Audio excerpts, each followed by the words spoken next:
ರಾಜ್ಯದಲ್ಲಿ ಸೆಪ್ಟೆಂಬರ್ ಕ್ರಾಂತಿ ಅಂತ ಆರಂಭ ಆದ ಈ ಸಿಎಂ ಕುರ್ಚಿ ಕಿತ್ತಾಟ ಇನ್ನೂ ಕೂಡ ಕ್ಲೈಮ್ಯಾಕ್ಸ್ ಹಂತಕ್ಕೆ ಬಂದಿಲ್ಲ.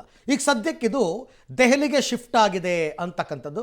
ದೆಹಲಿ ಆಗುತ್ತೆ, ಅದಾದಮೇಲೆ ಬೆಂಗಳೂರು, ಮತ್ತೆ ದೆಹಲಿ ಮತ್ತೆ ಬೆಂಗಳೂರು, ಹೀಗೇ ಆಗ್ತಾ ಇದೆ ಹೊರತು ಅಂತಿಮ ಘಟ್ಟಕ್ಕೆ ಈ ವಿಚಾರ ಇನ್ನೂ ಕೂಡ ಬಂದಿಲ್ಲ. ಈ ನಡುವೆ ಉಪಮುಖ್ಯಮಂತ್ರಿ ಡಿ ಕೆ ಶಿವಕುಮಾರ್ ಮತ್ತೆ ದೆಹಲಿಗೆ ಹೊರಟಿದ್ದಾರೆ. ಮೊನ್ನೆ ಅಷ್ಟೇ ಮೈಸೂರಿನಲ್ಲಿ ರಾಹುಲ್ ಗಾಂಧಿ ಅವರನ್ನ ಭೇಟಿಯಾಗಿ ಏನೋ ಒಂದಷ್ಟು ಪಾಸಿಟಿವ್ ಸೈನ್ಸ್ ಸಿಕ್ಕಿತ್ತು ಅವ್ರಿಗೆ ಅಂತ, ಹಾಗಾಗಿ ಮತ್ತೆ ಉತ್ಸಾಹದಲ್ಲಿ ದೆಹಲಿಗೆ ಈಗ ಹೊರಟಿದ್ದಾರೆ. ದೆಹಲಿಯಲ್ಲಿ ರಾಹುಲ್ ಗಾಂಧಿ ಅವರನ್ನ ಭೇಟಿ ಆಗ್ತಾರೆ. ಕಾರಣ ಅಸ್ಸಾಂ ಚುನಾವಣೆಯ ವೀಕ್ಷಕರಾಗಿ ಇವ್ರನ್ನ ನೇಮಕ ಮಾಡಿದ್ದು ಸಭೆ ಇದೆ. ಆ ಸಭೆಯಲ್ಲಿ ಭಾಗಿಯಾಗೋದಕ್ಕೆ ಅಂತ ಕಾರಣವನ್ನು ಕೊಟ್ಟು ಡಿ ಕೆ ಶಿವಕುಮಾರ್ ಹೋಗ್ತಾ ಇದ್ದಾರೆ. ಅಲ್ಲೇ ರಾಹುಲ್ ಗಾಂಧಿ ಅವರನ್ನ ಭೇಟಿ ಆಗ್ತಾರೆ. ಭೇಟಿಯಾದ ನಂತರ ಮುಂದೇನು ಅಂತಕ್ಕಂಥದ್ದು ಪ್ರಶ್ನೆ.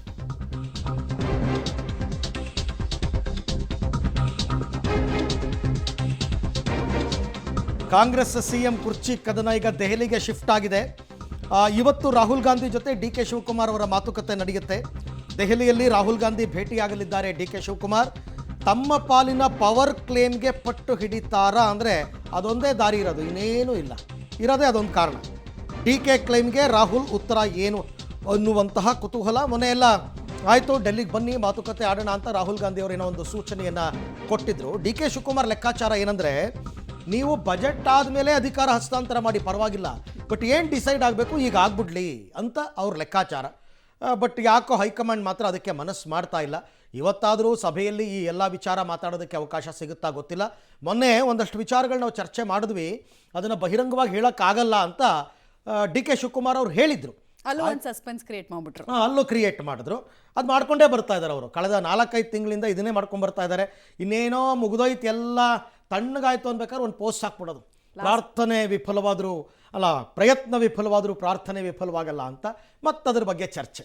ಸೊ ಹೀಗೇ ನಡ್ಕೊಂಡು ಬರ್ತಾ ಇದೆ. ನಾನು ಅವತ್ತೇ ತುಂಬ ಹಿಂದೆ ಹೇಳಿದ್ದೆ, ಈ ವಿಚಾರವನ್ನು ಜೀವಂತವಾಗಿಡೋ ಕೆಲಸವನ್ನು ಎಲ್ಲರೂ ಮಾಡ್ತಾ ಇದ್ದಾರೆ. ಸಾರಲ್ಲಿ ಎಂಡಲ್ಲಿ ಒಗ್ಗರಣೆ ಹಾಕಿ ಅದು ಸೌಂಡ್ ಬರೋ ಥರ ಕೇಳಿ, ಅದರಲ್ಲೂ ಡಿ ಕೆ ಬಣದವರಂತೂ ಇದನ್ನು ಜೀವಂತವಾಗಿಡೋ ಕೆಲಸಗಳು ನಡೀತಾನೆ ಇದೆ. ನಾನೇನು ರಾಹುಲ್ ಗಾಂಧಿ ಭೇಟಿ ಹೊಸ್ತೇನಲ್ಲ ರೀ, ಯಾರು ಹೇಳಿದ್ದು ನನಗೆ ಅರ್ಥ ಆಗಿಲ್ಲ. ನಮ್ಮ ಪಕ್ಷದ ವಿರೋಧ ಪಕ್ಷದ ನಾಯಕರುಗಳನ್ನ ಭೇಟಿ ಮಾಡೋಂಥದ್ದು, ಪಕ್ಷದ ಅಧ್ಯಕ್ಷ ಭೇಟಿ ಮಾಡೋಂಥದ್ದು, ಫೋನಲ್ಲಿ ಮಾತಾಡೋದು, ಅವೆಲ್ಲ ಪಬ್ಲಿಕ್ಕಲ್ಲಿ it is not a public ಚರ್ಚೆ ಮಾಡೋದು ಮತ್ತೊಂದು ಏನು ಅಲ್ಲ ವಿಷಯ. ಮಿತೈಷಿಗಳು ಬೆಂಬಲಿಗರ ಬೈಕೆಯನ್ನ ರಾಹುಲ್ ಗಾಂಧಿ ಅವ್ರ ಮುಂದೆ ಇಡ್ತೀರಾ ಸರ್? ನೀವು ನಿಮ್ದು ಬೈಕೇನೋ ನಾನು ಇಡ್ತೀನಿ, ಗೊತ್ತಿಲ್ಲಪ್ಪ. ನಾನೇನು ರಾಹುಲ್ ಗಾಂಧಿ ಭೇಟಿ ಹೊಸ್ತೇನಲ್ಲ ರೀ, ಯಾರು ಹೇಳಿದ್ದು ನನಗೆ ಅರ್ಥ ಆಗಿಲ್ಲ. ನಮ್ಮ ಪಕ್ಷದ ವಿರೋಧ ಪಕ್ಷದ ನಾಯಕರುಗಳನ್ನ ಭೇಟಿ ಮಾಡೋಂಥದ್ದು, ಪಕ್ಷದ ಅಧ್ಯಕ್ಷ ಭೇಟಿ ಮಾಡೋಂಥದ್ದು, ಫೋನಲ್ಲಿ ಮಾತಾಡೋದು, ಅವೆಲ್ಲ ಪಬ್ಲಿಕ್ಕಲ್ಲಿ it is not a public ಚರ್ಚೆ ಮಾಡೋದು ಮತ್ತೊಂದು ಏನು ಅಲ್ಲ ವಿಷಯ. ಮಿತೈಷಿಗಳು ಬೆಂಬಲಿಗರ ಬೈಕೆಯನ್ನ ರಾಹುಲ್ ಗಾಂಧಿ ಅವ್ರ ಮುಂದೆ ಇಡ್ತೀರಾ ಸರ್?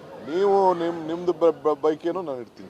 ಈ ಭೇಟಿಗಳು ಬಹಳ ಸಹಜ, ಕ್ಯಾಶುಯಲ್ ಆಗಿ ನಾವು ಮೀಟ್ ಮಾಡ್ತಿರ್ತೀವಿ ಅಂತ ಡಿ ಕೆ ಶಿವಕುಮಾರ್ ಪೊಟ್ರೆ ಮಾಡ್ತಾ ಇದ್ದಾರೆ. ಅಟ್ಲೀಸ್ಟ್ ಮೀಡಿಯಾ ಮುಂದೆ. ರಾಜಕಾರಣಿಗಳು ಹಾಗೆ ಅಲ್ವಾ, ಕಣ್ಣು ಒಂದು ಕಡೆ ಇರುತ್ತೆ, ಬಾಯಿ ಒಂದು ವಿಚಾರವನ್ನು ಹೇಳುತ್ತೆ, ಮನಸ್ಸಲ್ಲಿ ಒಂದು ವಿಚಾರ ಇರುತ್ತೆ. ಆ ರೀತಿ ಇದ್ದಾರೆ ಡಿ ಕೆ ಶಿವಕುಮಾರ್. ಅದೇನು ರಾಕೆಟ್ ಸೈನ್ಸ್ ಅಲ್ಲ.